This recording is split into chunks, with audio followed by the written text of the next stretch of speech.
to that is, well, why do we travel? Why go to Paris? Why go to London? Why go to Japan? It's because it does something to you that's different than just looking at a photograph. You experience it in a different way, and it changes your perspective. It makes you a better person. It makes you understand other cultures and civilizations and other people. It makes you have more sympathy. And you hear about the overview effect that these astronauts often talk about when they come back to Earth, and that is where you don't see Earth with borders anymore, and you realize that we are all just one. So I'm excited to see what they have to say. And I'm excited. Look, the moment has come here. So Ariane, walk our audience through sort of what happens next as they are approaching. Sure. So they have just driven down the road to space, the 2 miles. They're going to go to the north end of that circle and jump out of their Rivians and take a cool shot, a photo that is, with the rocket in the background. Again, all of this is very tightly choreographed, and we want to make sure that they do this quickly so that they can get back in the Rivians, go back around the circle to the base of the tower. At that point, we're going to get them into the elevator that will take them up to the south tower. That's the one in the background. They will enter into the safety shelter, where they will spend a couple of minutes there while our crew, the Blue Origin crew that is up on the tower, gives the final thumbs up that they are ready to load the crew into the capsule itself. You know, this is safety is paramount at Blue Origin, so we want the minimum number of people out there next to the rocket for the least amount of time. So we keep it fast. We keep all these procedures tight. But we got to do a quick photo shoot by the rocket. I mean, so good. It's history, you know? We got to capture that moment. And again, for those of you just joining us, this is something that I was not aware of. That beautiful rocket right there, News Trevor, didn't come out until this morning, right? So explain a little bit more for those people that are just tuning in, sort of how the setup works. Sure, that is correct. So at about 2 o'clock this morning Central Time, we rolled the vehicle out there. You see on the truck with the capsule already what we call mated to the rocket. You'll see here in a moment the rocket, it goes very slowly, just want to make sure we take care of our baby as well. Goes out there, the truck will turn the vehicle vertical, and at that point we connect all the pipes and the hoses to the vehicle, and we start loading the vehicle with propellant. Right there, it's empty. That's for safety and security reasons. That's also, it makes it easier to turn vertical. We'll load the vehicle with propellants all the way up to the last moment. We put in there, you heard it earlier in our webcast, liquid hydrogen and liquid oxygen. Those are the two propellants that fire into what we call our BE3 engine, our Blue Engine 3. And our team in Mission Control from that point on has got their eyes glued to their monitors to make sure that the propellants in the tank stay within bounds, within temperature bounds, within pressure bounds. As they make their way here onto, they'll take the elevator, right? They won't take the stairs. That is correct. Yeah. So we just inserted the elevator relatively recently. It makes it a little bit more comfortable as you're going up to the top of the tower.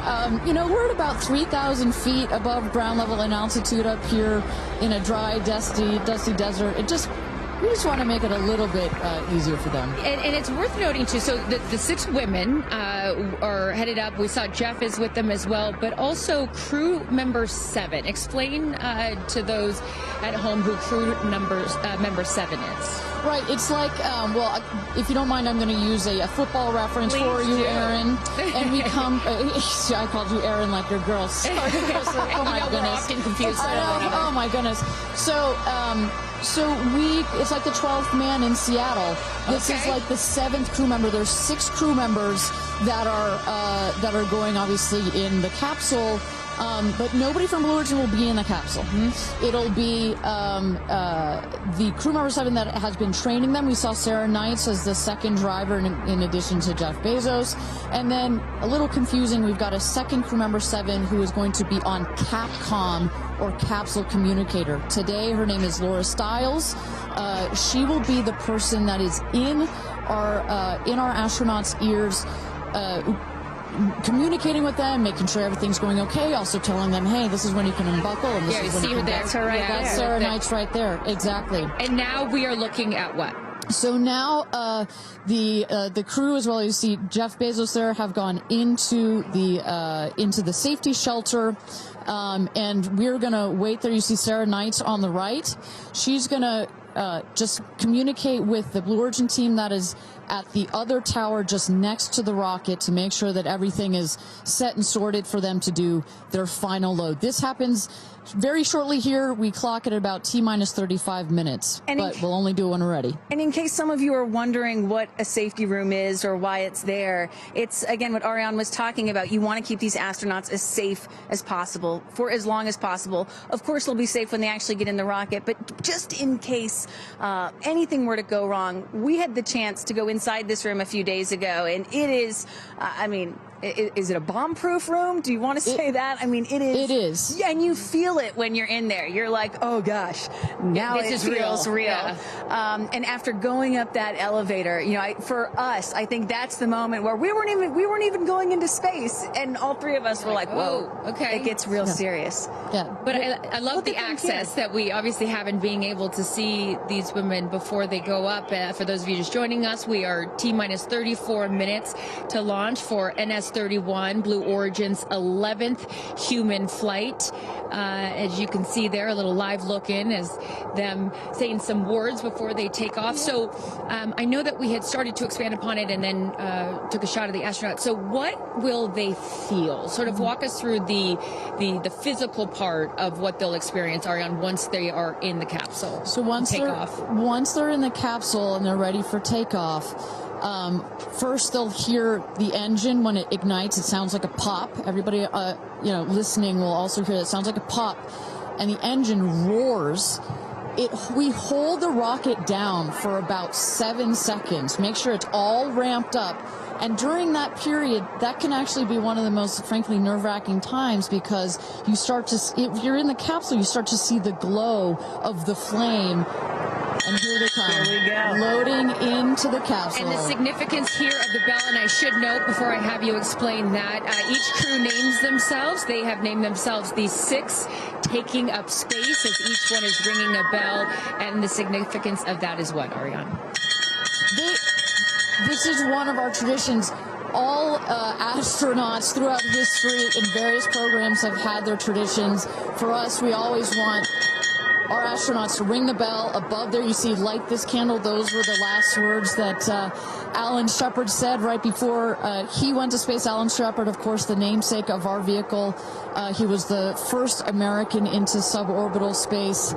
And we just like to let the stars know that we've got some people heading their way. Absolutely. As they load in, I will... In my world, we call it an audible here. Just if we have any sound from mission control or anything, I'd love to take a peek at what's going on in there and just give the folks at home some idea of what's happening there. There we go. There we go. So we don't have sound of it, but we can see all of the brain behind this beast. But I could tell you, Carissa, other than a couple of discussion points on the radio, honestly, it's about this quiet when you're in there. Really? That surprises me, because you would think, like, in a control room in TV, it's a chaos, right? In the best way, but in there, it's quiet. And honestly, chaos is, quite frankly, the last word I would use to describe our mission control. This team, they're working through very specific procedures on a very specific timeline. They've done their own rehearsals over and over again. We also want to keep the communication line open if anything, if anybody's got to call it out.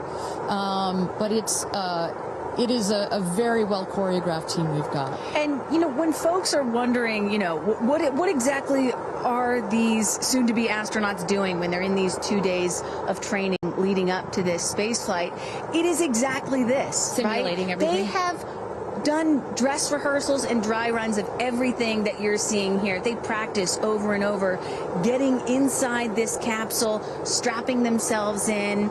And, one of the biggest things that they have to remember to do is when they get those, remember, they only get 4 minutes of weightlessness, 4 precious minutes. They have to unbuckle and then buckle back in at the exact right moment. So those are some of the things that they're learning to do and practicing while they're training in that building right behind us. As we look at New Shepard 31, the 31st mission, the 11th human flight here for Blue Origin. We are T-minus 30 minutes. Carissa Thompson, Kristen Fisher, Ariane Cornell with us, and Tabitha Lipkin at the tower. I am going to be leaving here in just a few minutes. I'm going to go to fallback 3, an area. Then I will wait for the capsule to land. I'll wait for the recovery team to come out and then bring you interviews from each of our astronauts as they arrive back here on Earth. I cannot wait for that. Again, we've seen them load now into the capsule, and I just would love, some more play-by-play, Ariana, of sort of what now this process looks like, as it's all new to me. And for any of you that are also joining us for your first launch, welcome. And now we'll let the experts tell us what's going on. So you saw them loading. You saw them loading into the capsule. They are getting into their seats. They're getting into their harnesses. It's a 5-point harness, so clicking them all in. All right, we're hearing that Capcom right now. Sorry to interrupt you, Ariane, which is short for Capsule Communicator, and ready to do the astronaut comm check. So let's take a listen. Laura Stiles has the mic.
Welcome back, everybody. We are at T-minus 26 minutes and 50 seconds to go until NS-31, Blue Origin's 31st mission for our New Shepard rocket, our 11th human flight. I'm Ariane Cornell here with Kristen Fisher at the desk. Carissa Thompson has left to get into place for her viewing spot for the launch.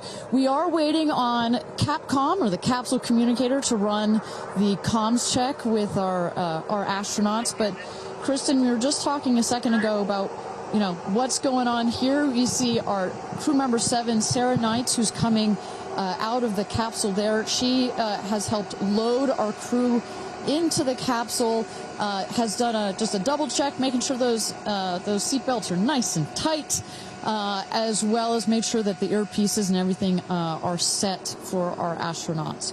I should note, just as we give kind of we got this beautiful aerial shots this morning of the rocket.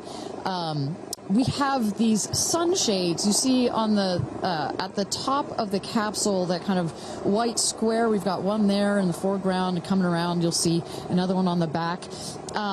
Those windows are so large that it can kind of act like a greenhouse in there, and especially down here in the West Texas desert, it can get a bit toasty in there. So we've got some nice sunshade for their comfort. And I love that we can see some of the crewmates inside the capsule as they're getting strapped in. I think you could see Lauren Sanchez right to the left of the hatch right there from that camera shot. So pretty cool that you can see them this close to lifting off. You know, Ariane, I have to say, I might break in. We got experience. Jeff Bezos here. Yep. I'm so excited for you. I don't want to get off. I want to go with you. And when you get back, I can't wait to hear how it's changed you. I love all of you. See you soon. Godspeed. Gradatum ferociter. And there you heard it. Some words of support from Jeff Bezos, founder of Blue Origin, also astronaut himself from our first launch.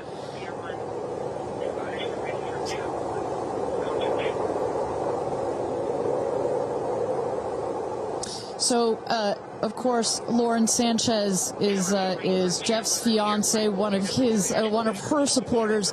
But as we mentioned before, we've got lots of friends and family that are supporting the rest of the astronauts here. They are out at the viewing tower. Let's turn it over to Tabitha. Tabitha, have you had a chance to chat with some of the family members out there? You know, a lot of friends and family have come out here, and it is an exciting vibe. I am standing by with two women who need no introduction. And Chris, I have to start with you. What is it like to be here, and what brought you all the way out here to this launch? Well, Lauren and Jeff, we're here to support our girlfriend and our friends, and I never thought that we'd be talking to you from a space launch.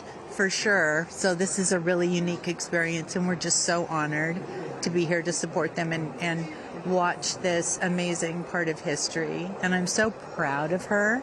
And I just feel like all of the female astronauts that are going to go up today. It's such a big day in history, and it's so empowering, especially my daughter is 7, and just to see something like this. And I mean, somebody said their grandfather was here that's 92, that they didn't even have transportation back then the way that we do now, and now they're going to space. It's pretty amazing. That's Aisha's grandfather. 92 came all the way here. That's where the story, I was like, I heard this story, and you know, he had no airplanes, nothing back in his day. Now he's seeing his granddaughter go into space. That's a beautiful thing. It's really incredible. And how does it feel also to be able to share this with multi-generations within your family? It's really something. It's just Kim keeps writing us because she was supposed to be here with us, and she's studying for law school, so she had a big test that she had to take. Again, something I'm very proud of, but she just keeps calling, going, I have such FOMO, tell me every minute of it. So it's very inspirational, and just super proud of the girls, every one of them. And it's a very brave thing to do, and I think it also just says something, like Chloe said, to my 13 grandchildren. Yeah. And what can you say to that too, for your children? Oh, I just think it's really whatever you dream of is in our reach, especially in today's day and age. And dream big, wish for the stars, and one day you can maybe be amongst them. That's so beautiful. And just before I send it back, any last messages to the astronauts before they take off? I think just great luck. Be present. I mean, I'm so excited. I love the messaging that we keep receiving from the staff here at Blue Origin is don't film it through your phones, look through your eyes, be as present as possible. They will supply all the content that we need and to give to our families, but I love just being in the moment. Yeah, same. And we're gonna... Excited. Yeah, we're so excited. We're going to be in the moment too here. We're going to send it back to you guys at the desk, and we're going to start watching. Love you, ladies. Good luck. Bye. we had no idea that Chris and Chloe were going to be here, and we're about to be interviewed by Tabitha. So that was a nice little treat. They sure looked the part, you know. Oh, they're ready for their day out here in Texas. I love it. Yeah, and you know, for those of you watching, we're really in the middle of the desert. We're a solid 2-hour drive from El Paso. And as you were saying yesterday, Ariane, you know, you really get the sense like you start in El Paso and the more you get out here, you do start to feel like you're on another planet. I mean, it's got quite a moonscape, Marscape vibe. And our guests that are here today, as we just saw in Chris and Chloe, are dressing the part. Well, so let's bring it back to the real stars of the show, our astronauts. And one of our astronauts that we haven't heard from yet is Gayle King. She has obviously a lot of emotions going into this flight. Let's hear what she has to say from this interview with Tabitha Limkin just a couple of days ago. When I made the decision to come, there were only 3 people whose opinion matters to me the most. Favorite daughter Kirby, favorite son Will, and Oprah. That's my kitchen cabinet. And all of them said, I think you should do it. All of them, much to my surprise, including Oprah. I really thought she was going to say, nope, I don't think you should do it. And she was like, do it. She said, I really think you should do it because you've been talking about it. And when it comes back and you're not on it, you're going to be kicking yourself saying, I could have gone and I didn't. And I don't want to have to hear about it for the next few years. And, you know, I think everybody in this group is a storyteller and explore, and to be able to take this message and tell other people what it was like from our different perspectives, I think is very significant. Do you have a message for the kids watching? You should always know that no dream is too big. You know, we have someone, Aisha, who was told when she was a kid, your dreams are too big, you need to dream smaller. No child should ever be told that. And so I want people to know no dream is too big. And also, LL Cool J said this to me once, dreams don't have deadlines. Isn't that good? That is real good. Dreams don't have deadlines. I've never forgotten that he said that, and I believe that as well. What are you taking up with you? Oh, I have a bunch of stuff. I have Luca. I wanted one of his favorite toys, so I have a Sesame Street character called Tamir. Tamir is this little black boy with great curly hair, so Tamir gets to go to space. I have a wooden cross that you can hold in your hands. It fits like in 3 prongs. And a stranger came up to me at the airport. She said, I always hear you talk about being a nervous flyer, and I wanted you to have this. And so if you're ever on a flight and you feel nervous, take it out and hold it. So whenever I'm flying, I have this with me. Also, I just noticed, what is this on your wrist? So Jared, who's one of our jib operators at CBS Morning, his daughter, Denise, who's 7, made this for me. And she came into my makeup room and said, I made this for you. Someone else gave me astronaut era. That's pretty great. Space sister, Amanda, just gave me this. I mean, so I feel that I feel I'm pretty well protected. Absolutely. I will say this, as excited as I am, I'll be very glad when we come back down. I will be very, very, very glad about that. Well, clearly we heard Gayle there and prior to coming down here in Texas, nervous and excited at the same time, but one of the things I like about this is that she just makes it real, you know? Regardless of who you are, this is a nerve-wracking experience, and the fact that she's so authentic about it, but also, more so, she is stepping so far out of her comfort zone. I think that in its own right is extraordinarily inspirational. I think most people would feel the way that Gayle is feeling right about now. I would. You're about to launch into space. You know, one of the things that I find so refreshing is that, you know, back in the early days of human spaceflight, you had the Mercury astronauts, and they were all white male military test pilots, and they all had to have the right stuff. You could never talk about nerves or being nervous or your feelings or stuff like that. That was the wrong stuff. But now, in 2025, it is the right stuff to be like Gayle King and talk about those concerns and fears and excitement that you have before launching into space like that. And that really shows you just how much the human spaceflight experience has changed over the last half century. or so. And that really is what today is all about. I know there are some people watching this or who have heard about this who are thinking, why should I care about people going into space, you know? Katy Perry, a famous pop star, why should I care about that?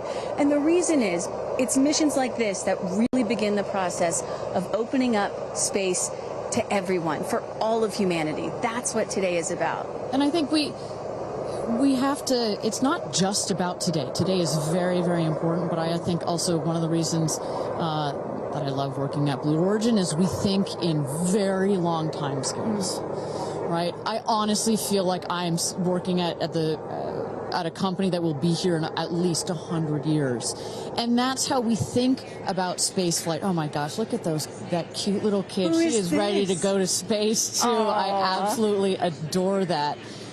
But we need to be here precisely for kids like that. You cannot, I'm a firm believer that you cannot be it if you can't see it. And that's what this flight is for. It's about inspiring women. Oh, look, talk about inspirational women. Several female astronauts in that group right there. How many astronauts do we have there? I see it. 4 or 5? At least 4 or 5 and counting. It's a tight group that's only going to get bigger of those female astronauts there. You see Kelly Girardi and Cyan Proctor. I see Emily Calandrelli, Sarisha Bandla. I mean, just an incredible group of women that have gone to space already. And after today, in just 15 minutes, we are going to be adding 6 more to that group. It's getting close, Ariane. It is getting close. So with that. Thank you again, everybody, for joining us for NS-31, our 11th mission, human spaceflight mission to space here. We are at T-minus 14 minutes and 30 seconds. Just to give you a little bit of a preview of what is to come, at about T-minus 10 minutes, we are going to have the go, no-go poll. We're going to throw it back to mission control audio. And basically what that is we go through each of the important subsystems, and our flight director, shout out to Michelle Christensen, our flight director, our first female flight director at Blue Origin. She's going to lead that poll, and we're going to go to each one of the groups and say, are you ready to go for this flight? Is your subsystem ready to go for this flight or not? And they will go around the room, and with the final go, no go, it will be game time here in West Texas for this launch. Look at that.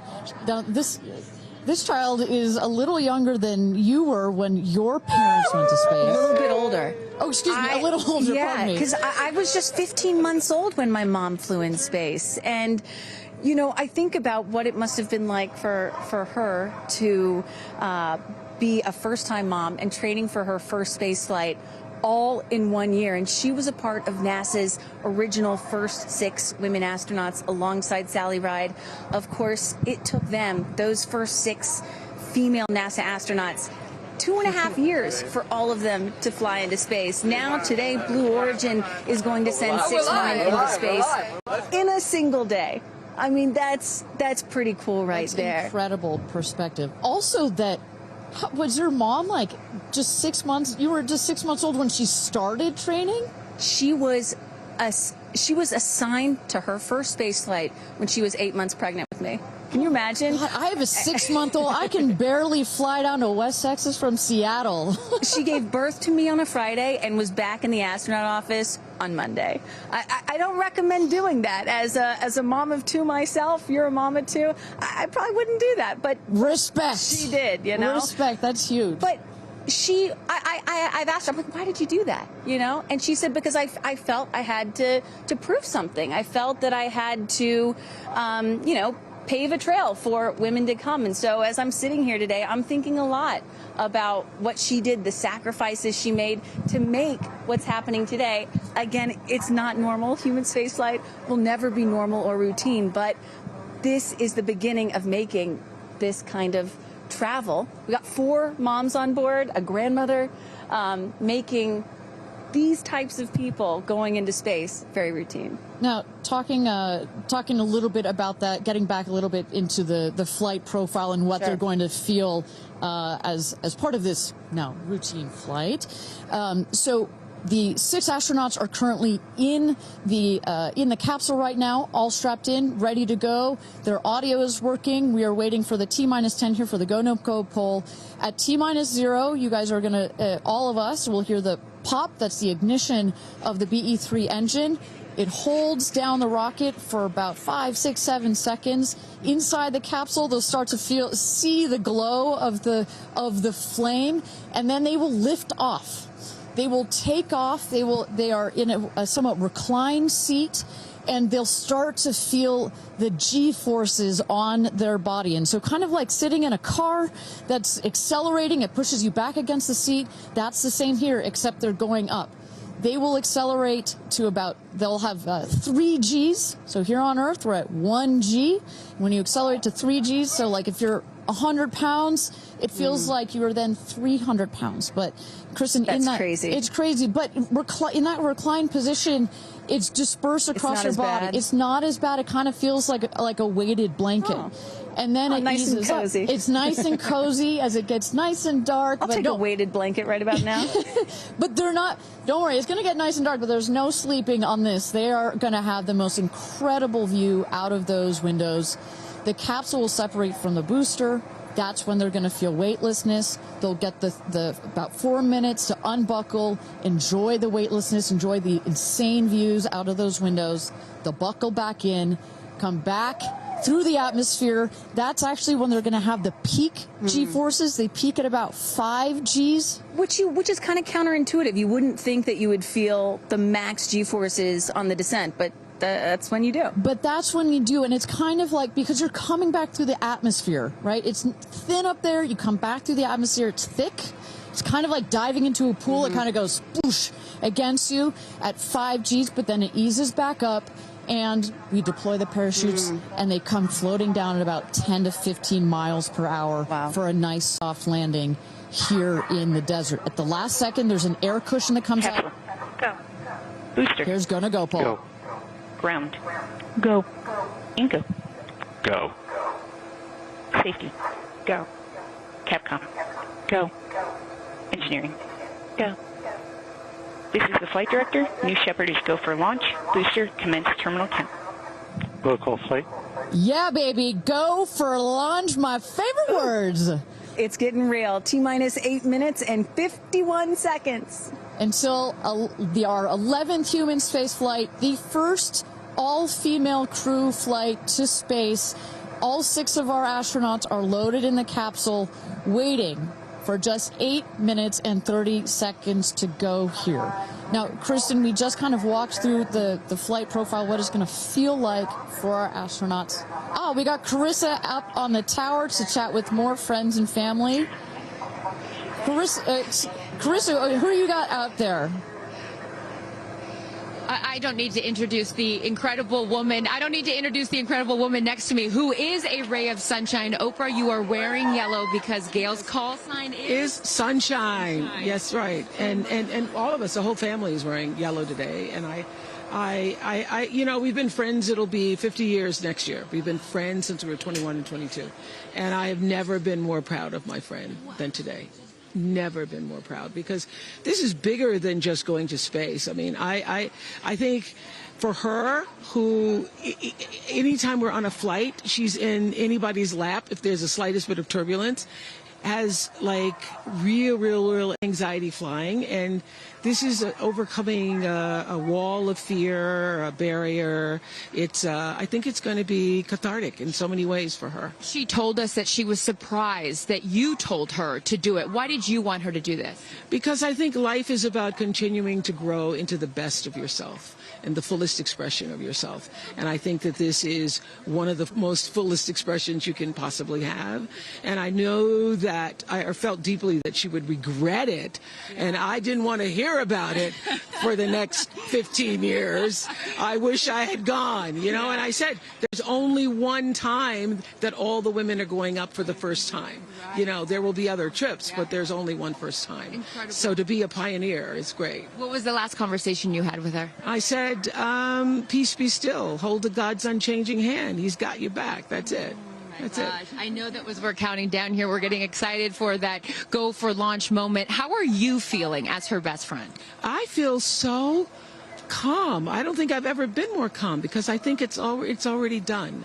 Once she said yes, once she committed to yes, and Lord, did we all hear, should I do it? Should I do it? Since Thanksgiving, we've been talking about it. And so once she finally said yes, I was like, okay, we're going. It's a go. You know what I have loved is her vulnerability, because she's the voice of a lot of us that would be afraid, and she's okay to talk about being afraid. Why has that been so important to show that part? I think, you know, for every woman who's on this flight, it's about fulfilling something within themselves. For Gail, it's about overcoming this great fear and also stepping into the moment of excitement. And I think, you know, it goes beyond this moment of just going up in space. I think this will be an everlasting experience. I was just thinking this morning, you know, Gail has been there for me for hundreds of events. I can't even remember them, you know.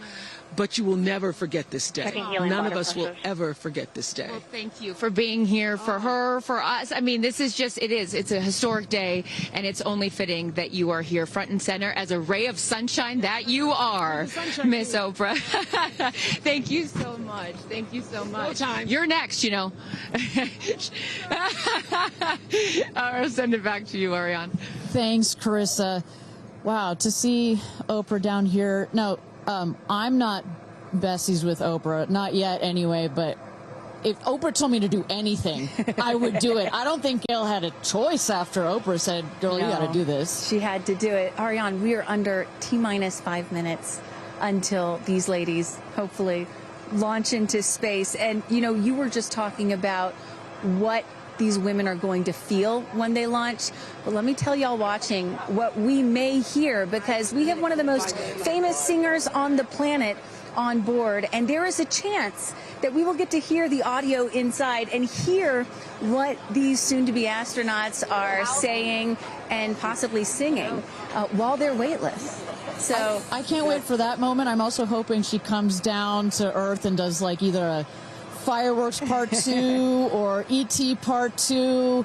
I think that's going to be, and I think, but let's stick on this point for 1 second, Kristen. I think one of the incredible parts about this crew is their ability to tell the story coming out of this in their own unique way. The way Gail can go on TV and talk about it, Amanda can go and continue to advocate for women more broadly about it, the way Katy can sing about it, etc., the way Kerianne can produce films about it. That is what is so special about this crew in particular. And that is what's so special about this new era of spaceflight. This is not NASA. This is not governments. It's not the U.S., China, or Russia.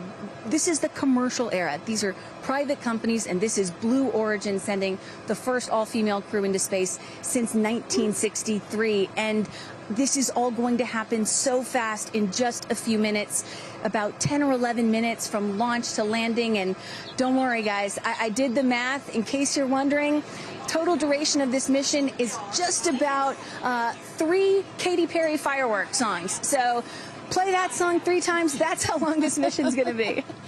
Fantastic. Well, so at T-minus 3 minutes to go until our 31st launch of New Shepard, our 11th human space flight. Just to tell you what's coming up here. At T-minus 2 minutes, we send the show over to the vehicle. It goes into autonomous mode. Command engine controller ready to start. We have our team, of course, in mission control that have their eyes glued to the screen there. There you goes, mission control, quiet and intense. There's one of our crew member 7's capsule communicator, Laura Stiles. She is communicating in the ear of our capsule, in the ears of our astronauts. But what we're going to see in the last 2 minutes, you'll see the fins at the base of the rocket gimbal or just move back and forth. We want to make sure they've got free range. At the base there, you see the nozzle, the engine peeking out. The engine as well is going to gimbal, going to move. Both in conjunction together, those two systems. Propellant tanks to flight pressures. Those two systems guide the rocket. And when you are out there at this moment, this rocket feels like it is alive. It feels like it is a living, breathing, hissing thing, right? And there's the gantry pulling back from the rocket. T-minus 2 minutes and counting. Transition to onboard hydraulic pumps. And this right here is the moment that they've been training for. 2 days, becoming a crew, becoming a team. After you go through an experience like this, it's more than a team. It's almost like a family. You are so tight to go through something as intense Executing as this. aft fin built-in test. And everything looking really good, Ariane. So far from mission control, everything is clean and green for this launch. T-minus 1 minute to go here.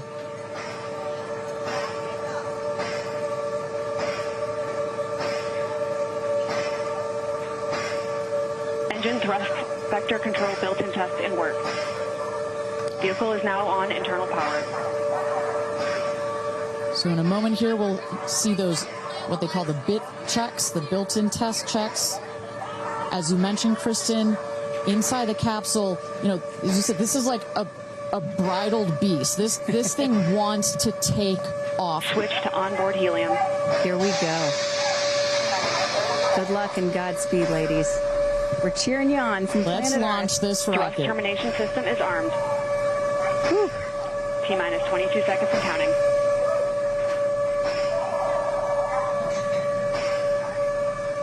Guidance internal. T-minus 10, 9, 8, 7, 6, 5, 4, command engine start, 2, 1, ignition.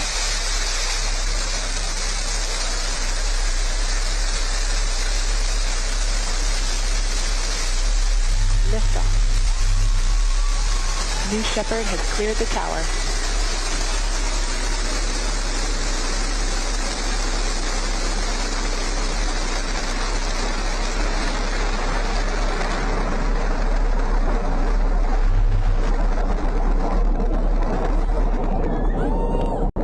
Flight. 6,000 feet climbing.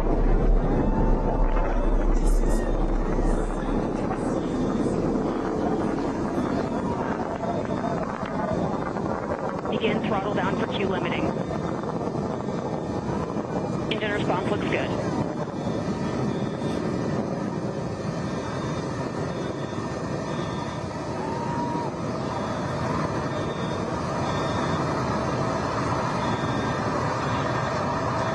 Max Q, maximum dynamic pressure. Mach 1, vehicle is supersonic. Engine back up to full throttle. Supersonic, we have passed through max Q, maximum dynamic pressure. That's when the vehicle, the stresses between the atmosphere and the speed are at the maximum. So to punch through that is so important. You see the BE3 engines is firing beautifully. You see the stream of steam behind it. Those ladies right now are having an incredible view on their way to space.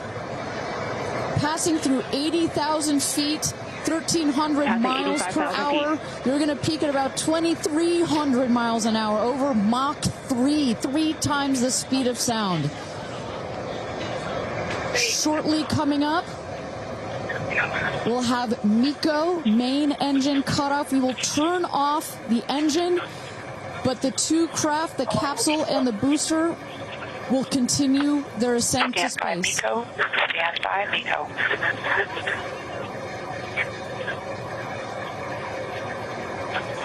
And there you saw the main engine is turned off. We're now going to separate the capsule from the booster, and at that point, Kristen, that's when all 6 astronauts are going to start to feel the weightlessness, and shortly thereafter, we're going to let them unbuckle. And that right there is the most critical milestone of this whole ascent. Oprah watching her best friend go to space.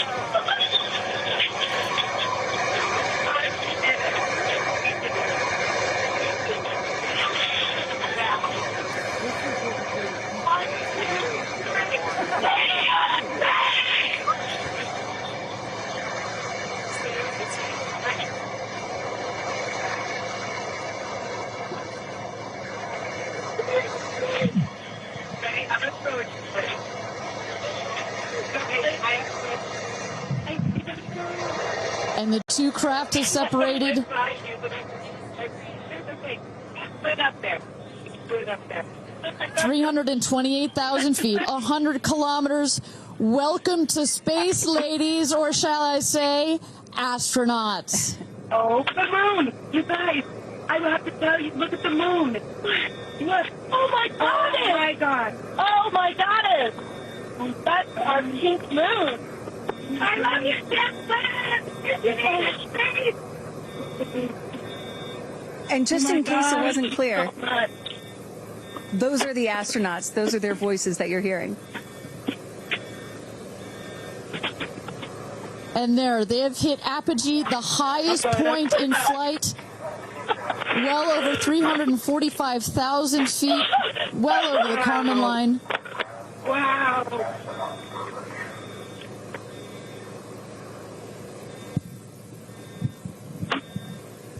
And at this moment, the astronauts have unstrapped from their seats. They are floating. They are weightless. They are experiencing zero-G for the very first time in their lives. And Katy Perry did say that she was going to sing in space. I'm waiting for it. Waiting for it. 1 minute warning. 1 minute warning. So that is Capcom indicating a 1 minute warning for our astronauts to take in those last views before they get buckled back into their seats. At this point, both craft are descending already. Oh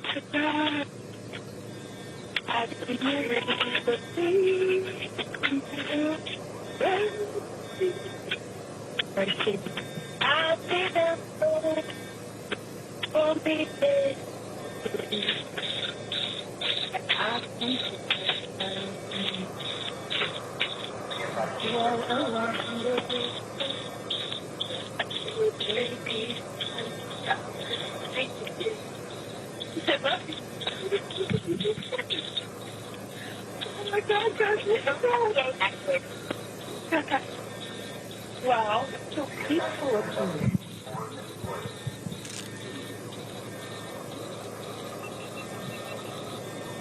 And you hear Dragon, report status. Copy, with report status.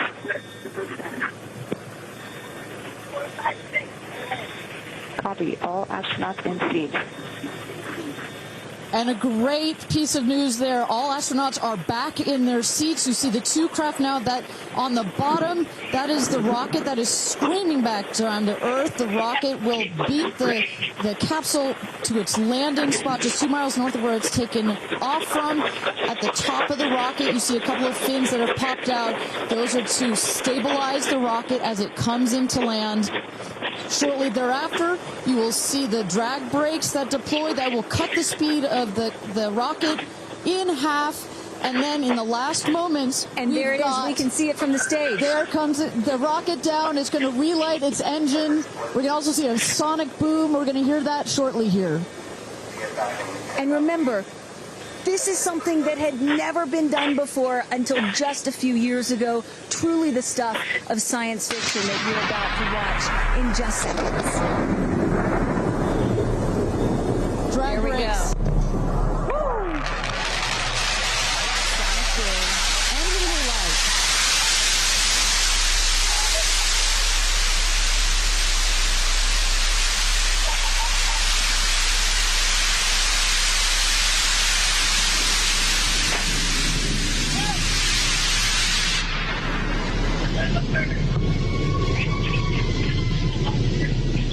And booster touchdown, welcome home, New Shepard. Picture perfect landing right there. Picture perfect landing. Right on target. See that dust kind of creates this dramatic cloud that reveals the beautiful rocket that has just taken these ladies up to space and back. And I love the echo across the mountains. Is that what I was hearing there? That's what you were hearing. You heard the sonic boom, then you heard the engine relight, and all of that reverberates in this big, beautiful valley in West Texas. Stand by, folks. Stand by, folks. All right, shortly here, we're waiting to see the drogue parachutes deploy from the crew capsule. Those are like the guide parachutes. There go the drogue parachutes. Just free falling right there until those drogues came out. And then next will be the main parachutes that get pulled out. Hear that screaming inside the capsule? And all 3 parachutes reefing, and they will slowly inflate,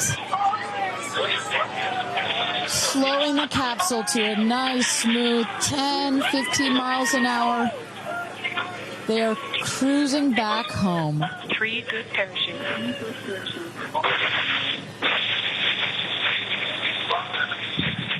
And I tell you, Kristen, from having gone through all of the simulations, I have gone through all of the training.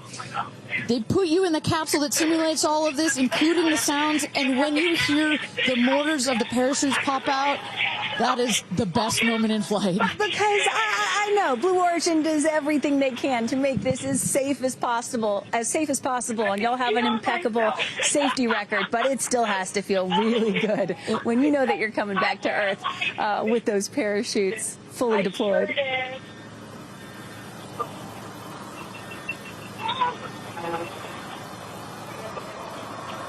And we can see the capsule just over our shoulder here, going to be landing north and east of the launch pad, coming down softly and beautifully. 500 feet.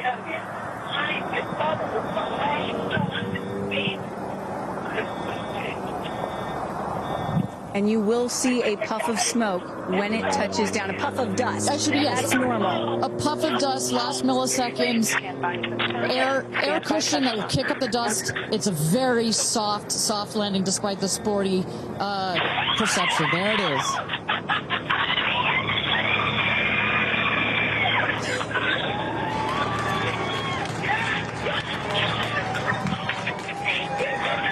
Touchdown. Congratulations and welcome back to Earth. Do status check. Double shot. Kristen, just some incredible images there. The capsule. Copy. Welcome back. Heather. Nice. Let's wait for Aisha just a moment here. Make sure they're doing health checks in. Beautiful. Dragon.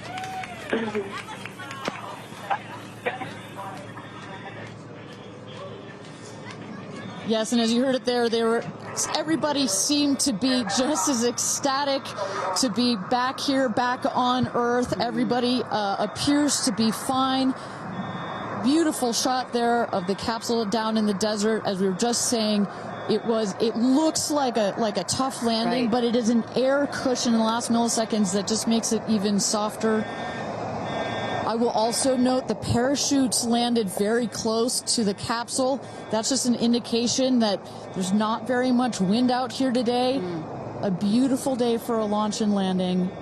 A beautiful day to add 6 more names to the roster of astronauts that have been over the Kármán line into space. Carissa Thompson, what's the view from your road to recovery in the truck? Oh my goodness, you guys, as I've told you, this is my first launch. So standing out here with family, that moment of watching the rocket, and both incredible emotions, relief, excitement. You saw Oprah's emotion, Orlando Bloom, as I was walking jump in the car to go meet everybody and recover, he was like pretty good. So I can only imagine how these astronauts, now that we can officially deem them astronauts, are going to feel. I can't wait to get their reaction. We are headed out there now. I will check back in with you as soon as I have them. Sounds good, Carissa. And as everybody can see, she is those recovery crews are screaming out there. So we actually send them out as soon as we spot the capsule. And there's little Rose, Katie's daughter, who is just Daisy, excuse me, who is just seeing her mother go to space and come back. I'm sure she cannot wait to say hello. So, but as I was mentioning, the recovery crew is heading out there. We send them out as soon as we can see the crew capsule and spot the crew capsule descending. There will be at least 2 trucks that go out there. What you'll see is they will come around the capsule. We also have crew member 7 who's in there. She will run out, go around to each window, make sure that each astronaut is fine, and the recovery crews will safe the capsule before we exit the astronauts. You know, it's hard to pick a favorite moment, right? Launch, landing, it's all good. But the moment coming up might be my absolute favorite, right? It's the moment the recovery team gets out there, then all the friends and family, and we get to see the astronauts emerge from the capsule, and we get to hear what they thought from the last, 10 minutes or so that they were up in space. And I think one of my favorite things that I've ever seen in covering space, certainly with Blue Origin, was that moment for William Shatner, Captain Kirk, as he emerged from the capsule. And this is exactly why you want to send people that are not just professional astronauts into space. What he said was so moving that day. 100% agree.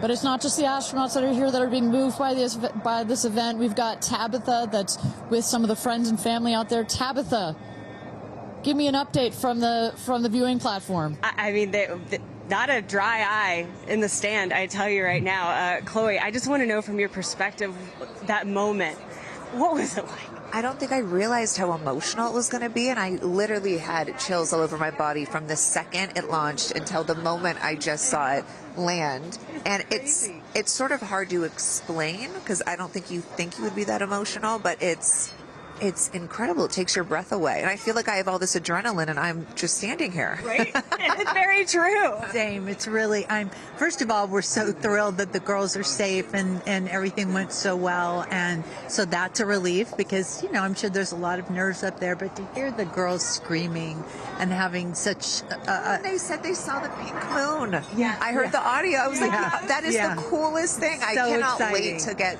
the footage from inside and to see that. I want to hear every little emotion that they had, and we can't wait to see the footage from inside. What are the chances? The pink moon, the rocket launch. It's so exciting. It's a great day. It's been a pretty phenomenal day. So when are you guys going up is the real question. Oh my gosh, I don't know, but this made it a little more enticing, I will say. But I don't know. But I've learned to never say never. Right. That's right. You can go on behalf of the rest of us, but thank you. I think we'd all drag you off of the tarmac before we let you go up. But I like you being an observer. Okay. Yeah. We love being able to share this experience with you, and thank you for sharing how you feel out here with our audience. So it's been really, really incredible. So yeah, the emotions are high because it's so exciting and energizing. And gosh, Kristen, Ariane, I don't know what to say. I did cry. I didn't think I was going to cry, and I cried. Tabitha, I love you putting them on the spot there. Chloe and Chris, are you guys going up? Keeping up with the Kardashians In space. We're waiting for it. That's the all lady launch. Well, thank you so much, Tabitha, for that. And you could see that, you can hear that, you can hear from Tabitha. Even she is emotional and has tears in her eyes.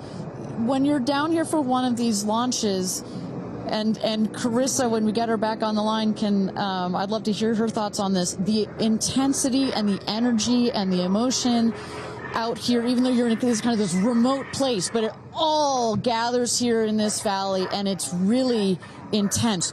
No matter how many times I've seen all 31 of our launches, it gets me every time. Well, anytime somebody says, I don't get it, what's so exciting about space? Come to a launch. Come see a launch in person, and then you'll change your mind. And, as we await the moment where these astronauts emerge from the capsule, I'm reminded of what William Shatner said on his mission. He said, "What you have given me is the most profound experience I can imagine. I hope I never recover from this." And I love that. I hope I never recover from what I just experienced. And one of the neat things about this is these women were not in space for several days where they had time to get acclimated to it. They only got 4 precious minutes of weightlessness. And so that high, that feeling of, ooh, I want more of whatever that was, is still so fresh, and you really get to see that when they step out of the capsule.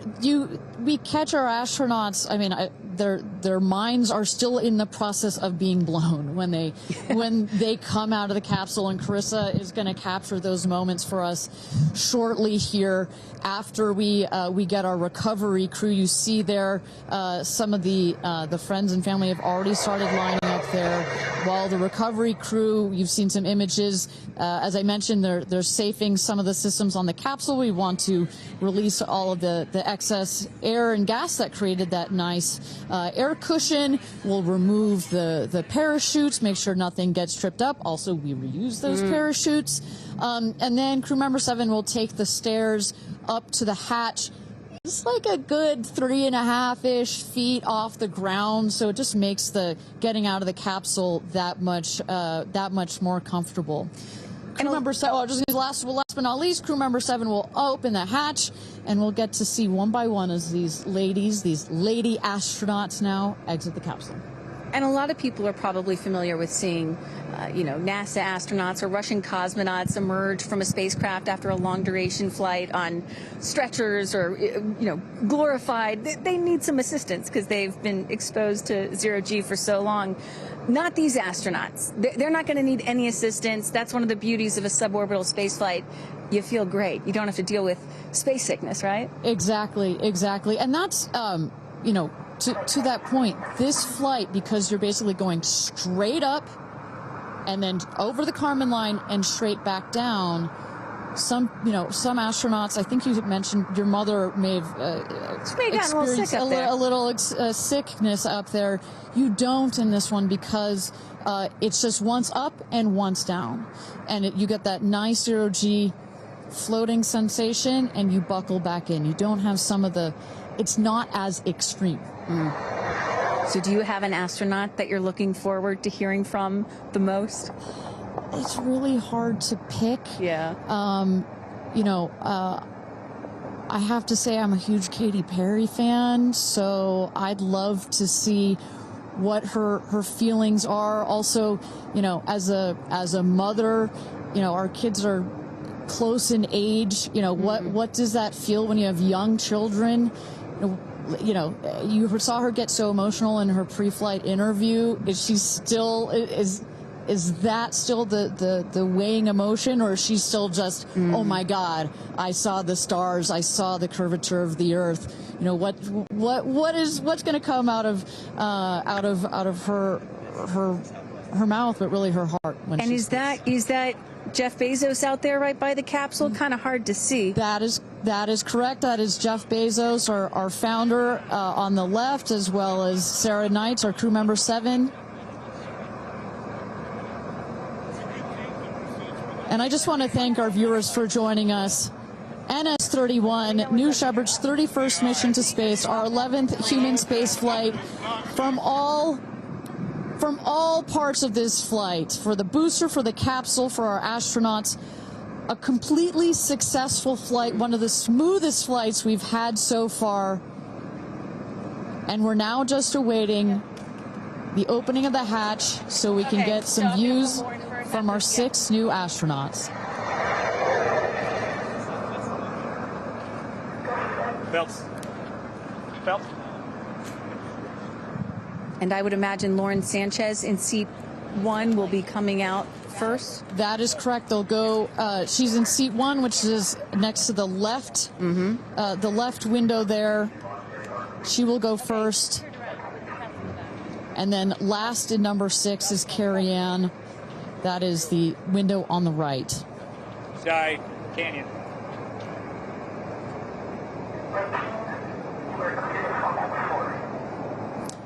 See those vans arriving. Those are friends and family.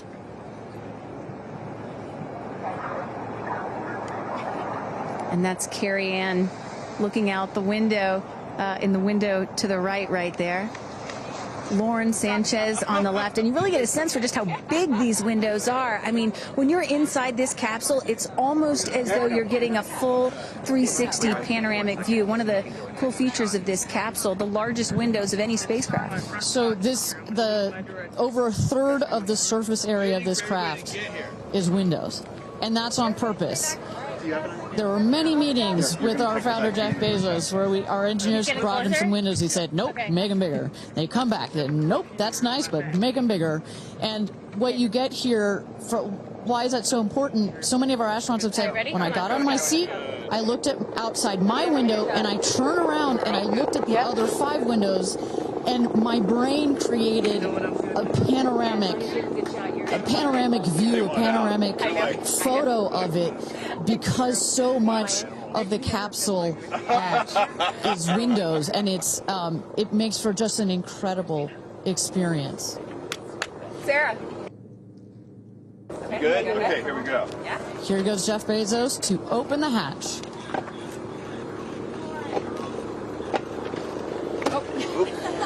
She didn't really close it again. Come on out, guys. Yeah, of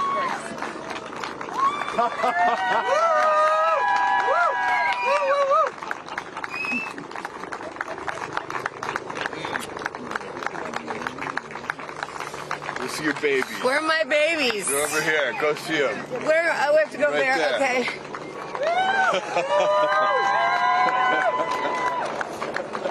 Katie! Woo!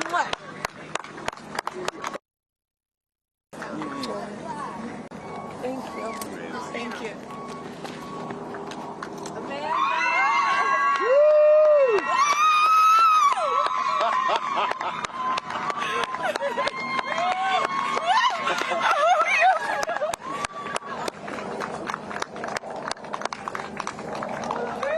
Aisha!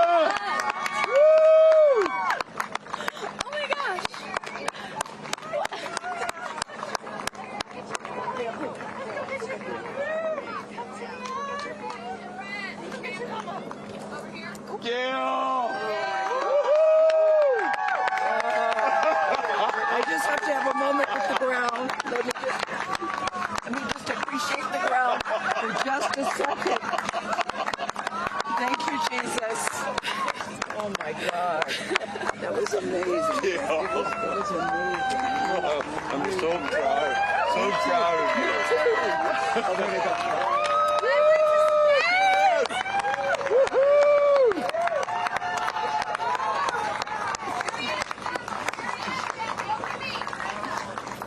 Amazing.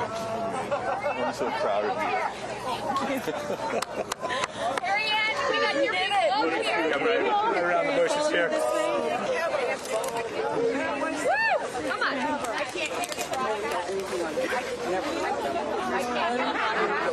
I have no, it's not working. So someone just tell me when we're on. Does anyone have our on? All right, and you just saw it there. All 6 astronauts coming out, all ecstatic. Katy Perry and Gail King both kissing the earth. Very happy to be back down here, but clearly ecstatic. I don't know about you, Kristen, but my favorite was Lauren coming out and saying, "Where are my babies?" Oh. And I also loved Katy Perry holding a daisy, I believe, and holding the daisy up to the sky after her daughter Daisy.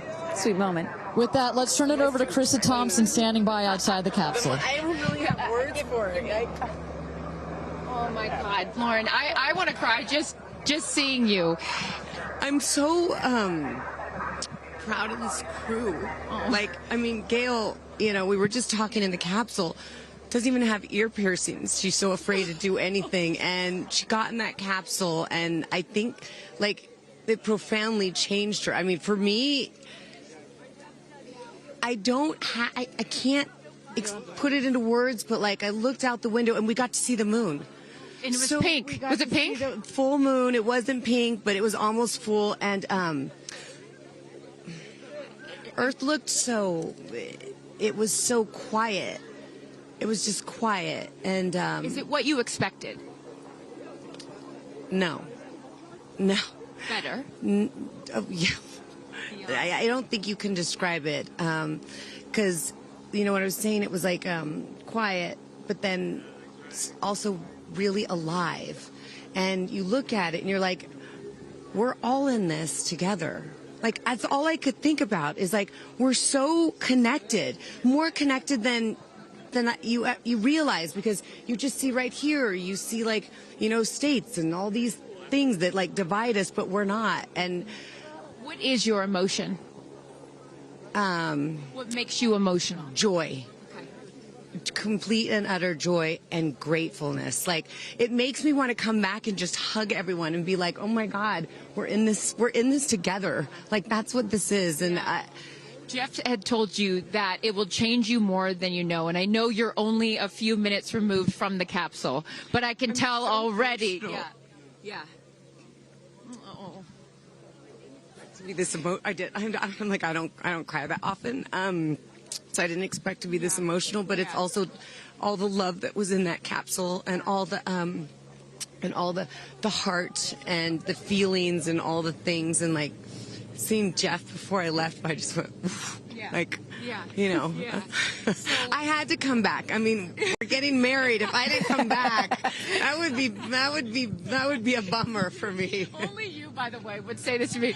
You said, Jeff, if you don't want to marry me, you don't have to send me to space. Don't have to send me to space. What an incredible experience for you. But the fact that when you're in there, we got to hear some of your audio, but give us some of those moments when you guys, just from the second you took off to the second you landed, describe, if you can, for us what we didn't get to hear. It was a feeling of joy and and camaraderie. It was a feeling of gratefulness. It was a feeling that we're doing this. And Alan Shepard, I told you about this, did this same exact flight, and he became the first American in space. And 6 women just did the same flight that he did it. Oh, I just want to keep hugging you. It's really cool. Yeah. And I hope that more people get to see this, because I feel, I don't even know how much it's going to change me. And I want to thank the Blue team. I mean, look at them. I mean, they work so hard to make sure this vehicle gets up and safe. And I'm so proud of you.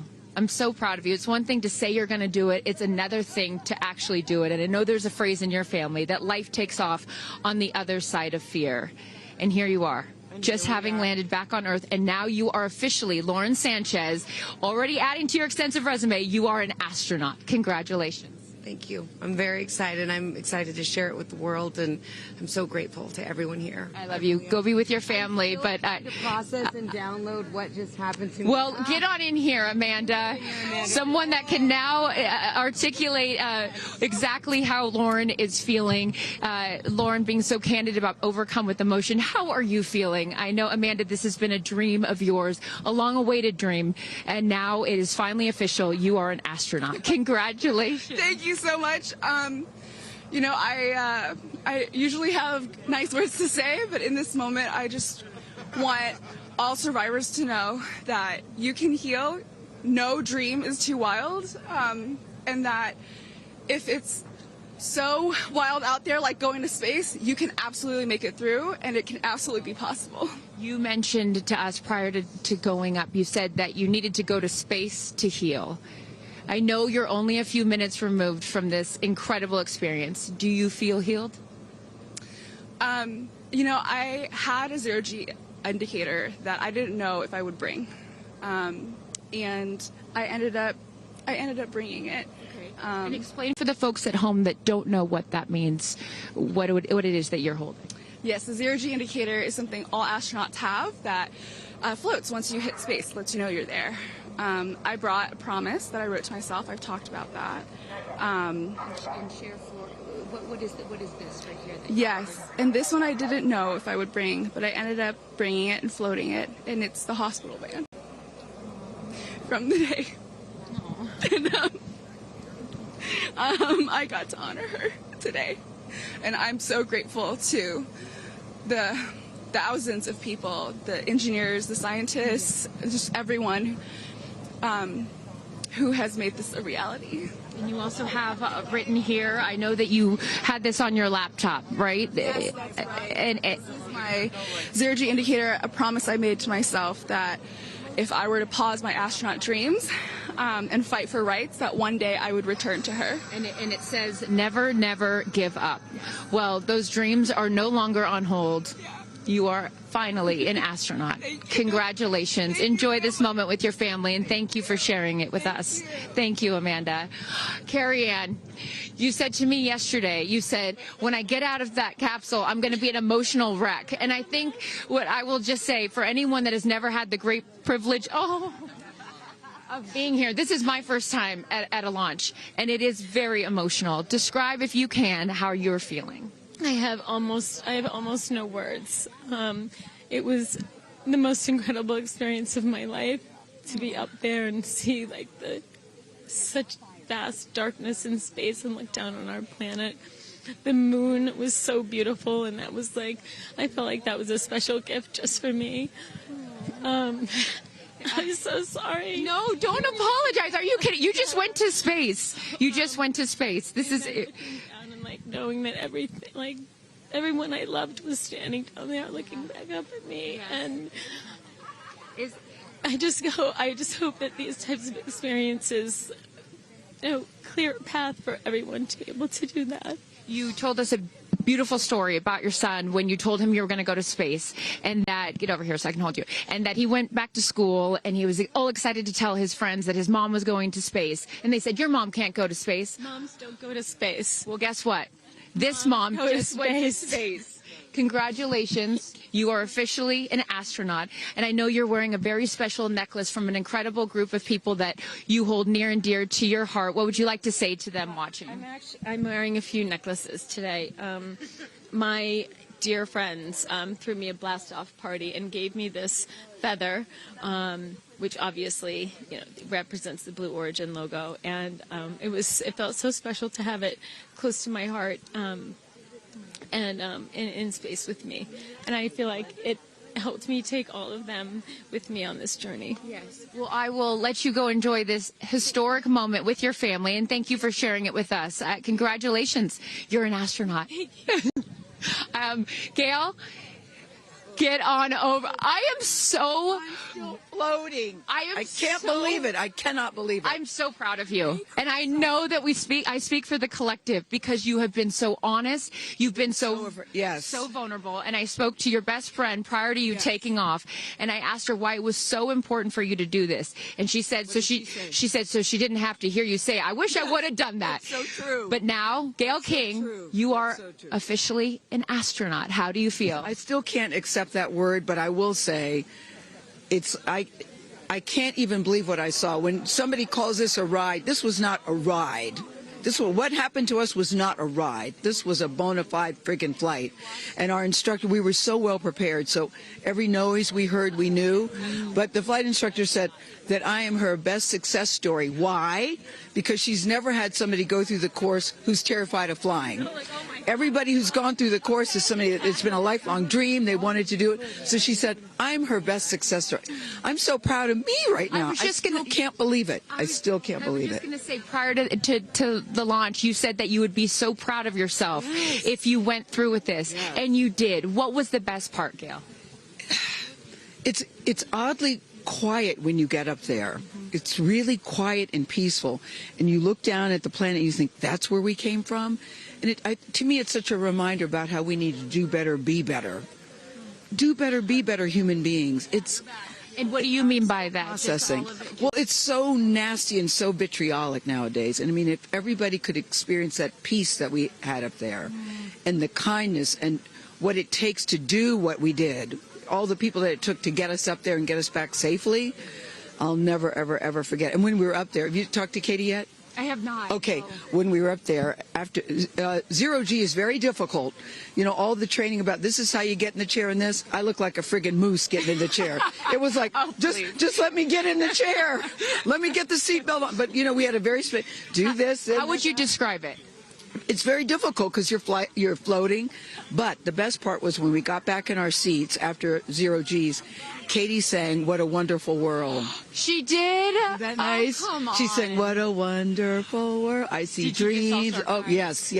Oh. Because we'd been asking her to sing all the time, and she wouldn't. And then, because everybody said, sing roar, sing fireworks. And she said, it's not about me. I wanted to talk about the world. Wow. No, isn't that nice? You got to ask her about that. That's really special. And when Lauren got out, she was overcome by emotion for a lot of reasons, and rightfully so. But she spoke to the group and how close you guys have all become because of this experience. How would you describe the camaraderie that you guys now have together? I would say that we are forever bonded, because you can't go through what we went through to look out for each other, to help each other, and not be changed by that. You know, it really is a true. People throw the word around, but it really is a true sisterhood. But it speaks to how we were, you know what, we were set up for success. The training was so, I can't stress this enough. The training was so friggin' good. We were set up for success. And it went exactly as they told us it was going to. Every boom that you heard, the drones, the drogues coming out, the parachutes coming out, it went exactly as they said. Are you glad you did it? I am glad I did it. I am glad I did it. Yeah. I am very glad. I have no regrets about doing it. What would you say to people watching right now that are scared, that are fearful of anything? What would you say to them? Well, I just said I'm stepping way out of my comfort zone, because this is so not like me. I said up there, I might now get my ears pierced. I've always been afraid. Which is great. I love that you've never had your ears pierced. No, even Hootie at the training center.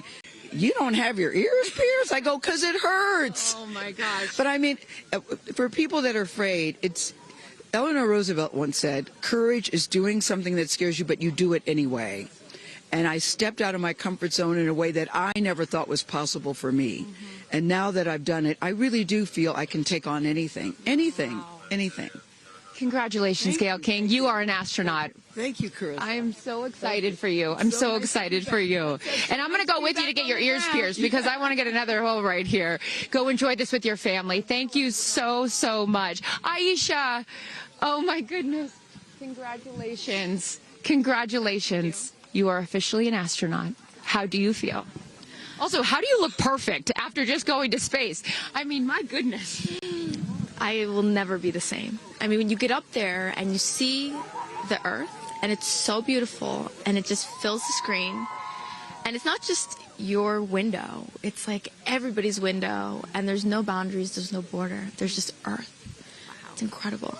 You know, Gail is so honest that this wasn't her dream, but this was a dream of yours. How do you feel now that you just achieved it? Like I picked the right dream. And when we landed, I said, Exuma, I'm good, blue calm, but I'm ready to go back. Wow, really? Yeah. What was the best part for you? The best part for me, actually the whole thing. But we got in and we counted down from 10. And then I started to hear some singing. And when we lifted off, everybody, you could just feel the energy in the capsule. And when we got up there and we got out of our seats, we all just looked at each other. And there was this moment, and I can't wait for people to see it on the video, but there was a very special moment between all of us. And it's just beautiful. It's so beautiful. Yes. Where is your grandfather? Your 92-year-old grandfather, who I know you were so excited to bring. What did he say to you when you got out of this capsule and got to see him for the first time? He said, I was really worried for you, but then Oprah squeezed me. Oprah has a way of making us all feel just a little bit more at home and a little bit calmer. I know your father is watching down on you, and he is your angel. What do you think he's thinking right now in heaven? I think he was like, woo!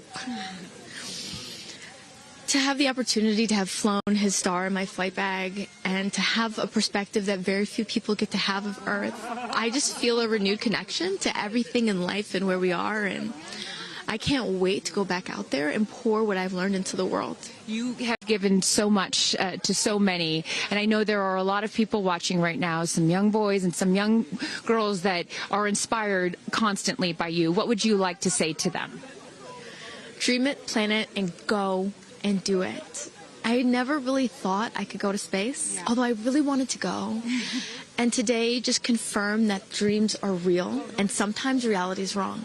Your dreams just came true. Congratulations. Go enjoy this with your family. Thank you for sharing your experience with us. Katie. No, you're not the crier of the group. Feeler of the group. No, you are not. I'm crier. I'm going to tell you something right now. You are officially an astronaut. Thank you so much. How do you feel? I feel super connected to love.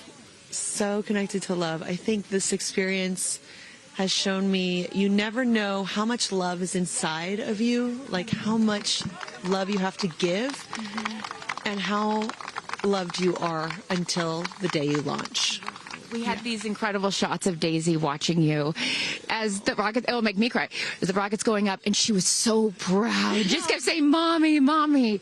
And I know you'll feel the same way when you watch it. And you brought a real-life Daisy up. That's it was right. important for you, not only because it's your daughter's name, but why else was that important to bring it? Daisies are common flowers, but they grow through any condition. They go through cement, they go through cracks, they go through walls. They are resilient, they are powerful, they are strong, they are everywhere.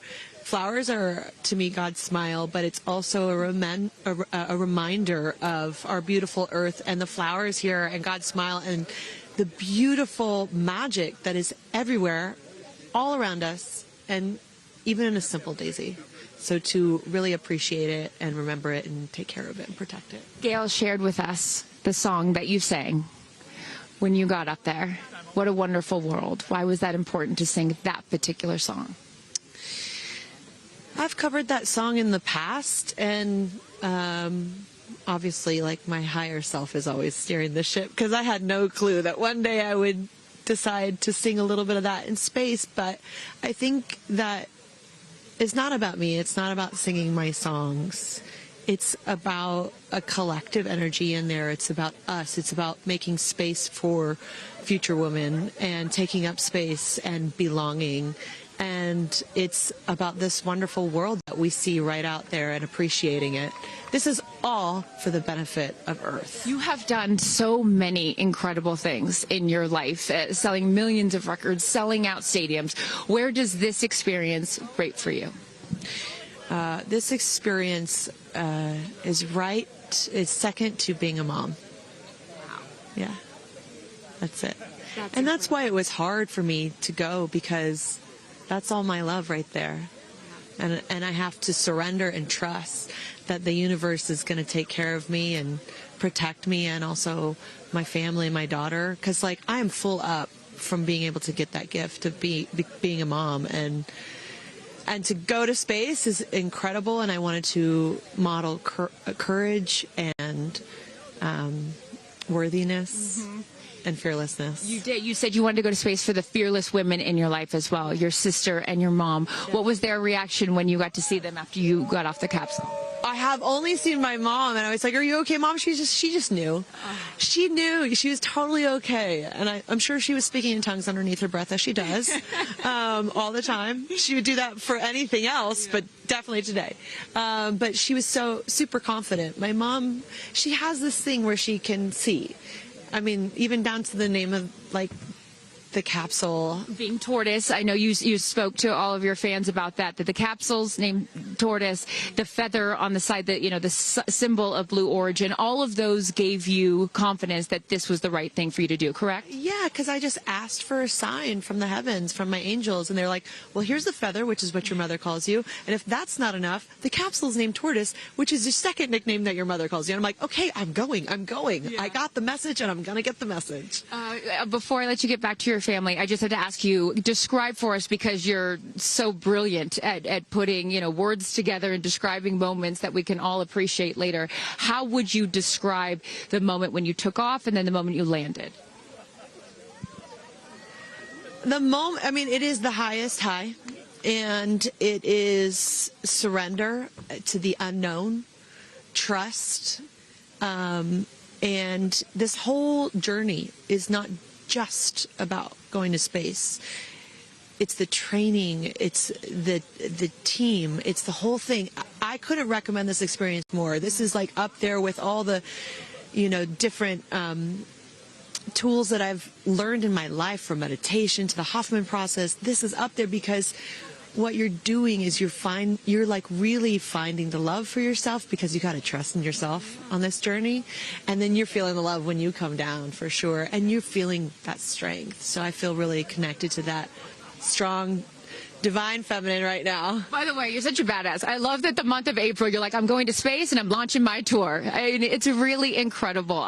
Now I know I'm asking this question for your fans. Will you write a song about this experience? Oh, for sure, 100%. And not only that, I got to reveal my set list for the tour on a butterfly. How apropos. Incredible. Just flying in space. I don't know if anyone's ever in space. I don't know if anyone's ever done that before, so I'll just There's a lot of things that you have done first. You are now officially an astronaut, and let me just tell you, on behalf of everyone here at Blue Origin, our webcast, and everyone, all of these individuals that put this incredible thing on, congratulations. Thank you so much. Thank you for sharing your experience. Is it a 10 out of 10? That's my review. 10 out of 10. You There's definitely no go for it. 10 out of 10. Thank you, Katie. Congratulations. All right, you guys, so many fun moments that we'll continue to see as we get the footage. But I'm going to send it back to you and let these incredible astronauts enjoy their time with their friends and family. Thank you so much, Carissa. Wow. Kristen, I mean, 6 inspirational women in their own right, eloquent. I could not be that eloquent coming down from space. You know, you heard Katy Perry saying 10 out of 10, but number 2 experience only to being a mother. What were some of your takeaways from what we just heard? You know, Gail King used the word sisterhood. I'm feeling the sisterhood today. First all-female crew to space since 1963, and that was a solo mission, Valentina Tereshkova. And I'm with an all-female broadcast team here at Cheers, Launch sister. Site 1 in Blue Origin. Ariane, it has been a complete honor to work alongside you. It has been such an honor to watch all of the things that these women and their loved ones have said about what this experience means to them, because I am a firm believer that if you don't understand why people come out here to watch a space flight, it's just because you haven't seen a launch yet and you haven't been a part of this experience. And I truly believe what we witnessed here today is something that will continue to open up spaceflight and this experience for all of humanity and our little ones at home. 100%. You know, I said it earlier. You can't be it if you can't see it. And to see these 6 women go up and the roles that they have played before, but I can't wait to see the roles that they play afterwards in their way of telling this story for the world to hear, to experience, to see.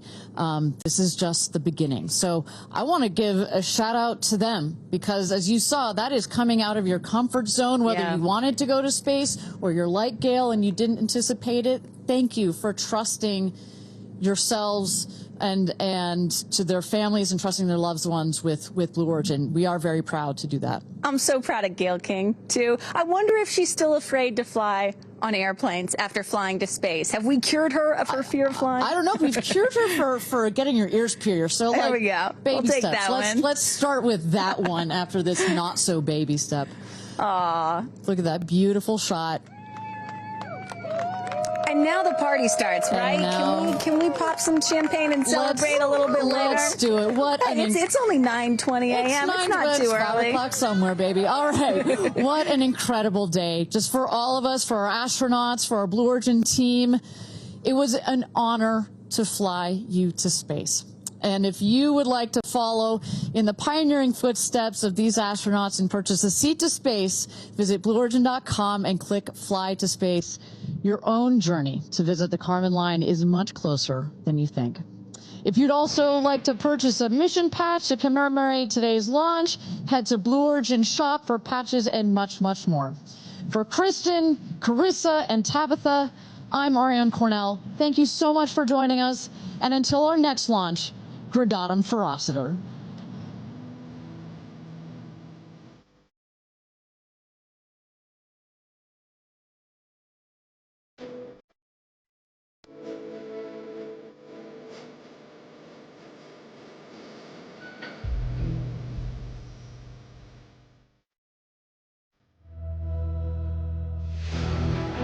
Have you ever dreamed of going to space? A once-in-a-lifetime journey is closer than you think. To book your flight, visit blueorigin.com and click Fly to Space. Tell us as much as you can about yourself. Once we receive your inquiry, our team will reach out to guide you through your journey. It's your time to join the new generation of astronauts.